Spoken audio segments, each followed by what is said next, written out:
নমস্কার বন্ধুরা, বানাচ্ছি ছোলা পনিরের তরকারি। এটা খেতে খুবই সুস্বাদু হয়, রুটি বা ভাতের সাথে ভালোই লাগে।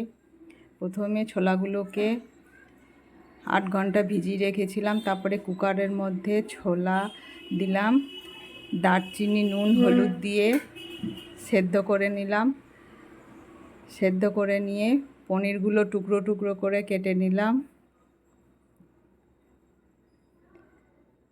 পনির কাটার পর পেঁয়াজ কুচি কুচি করে কেটে নিলাম।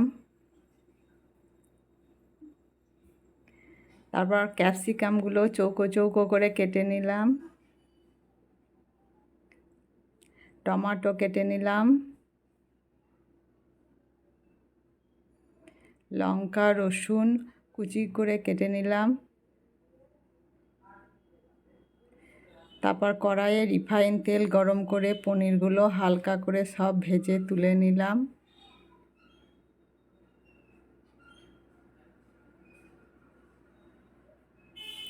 তারপর ওই তেলের মধ্যে জিরে ফোড়ন দিলাম। জিরে ফোড়ন দেওয়ার পর রসুন আর লঙ্কা কুচিটা দিয়ে দিলাম। একটু নেড়ে চেড়ে ওর মধ্যে পেঁয়াজ কুচি দিয়ে দিলাম। পেঁয়াজ কুচি দিয়ে অল্প একটু নুন দিলাম, তাহলে তাড়াতাড়ি ভাজা হয়ে যাবে। তারপর একটা বাটিতে আদা বাটা, হলুদ গুঁড়ো, লঙ্কা গুঁড়ো, জিরে গুঁড়ো, ধনে গুঁড়ো সব কিছু দিয়ে একটু জল দিয়ে ভালো করে মিশিয়ে নিলাম। পেঁয়াজটা ভাজা হয়ে গেলে মশলাটা ওর মধ্যে দিয়ে দিলাম। তারপরে আবার ভালো করে মিশিয়ে নিয়ে টমেটো দিলাম। মশলাটা ভাজা হয়ে গেলে ওর মধ্যে কেটে রাখা ক্যাপসিকামগুলো দিয়ে দিলাম। স্বাদ মতো নুন দিলাম, অল্প একটু চিনি দিলাম।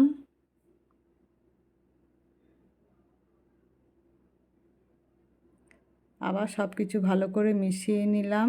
দিয়ে মশলাটা যখন ভালো করে ভাজা হয়ে গেল, তখন ওর মধ্যে সেদ্ধ করা ছোলাগুলো দিয়ে দিলাম।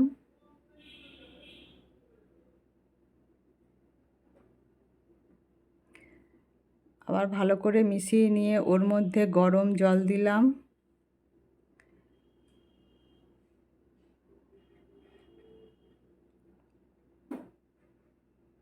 কিছুক্ষণ ঢেকে রাখলাম। তারপর আবার ঢাকনাটা খুলে ভাজা পনিরগুলো দিয়ে দিলাম।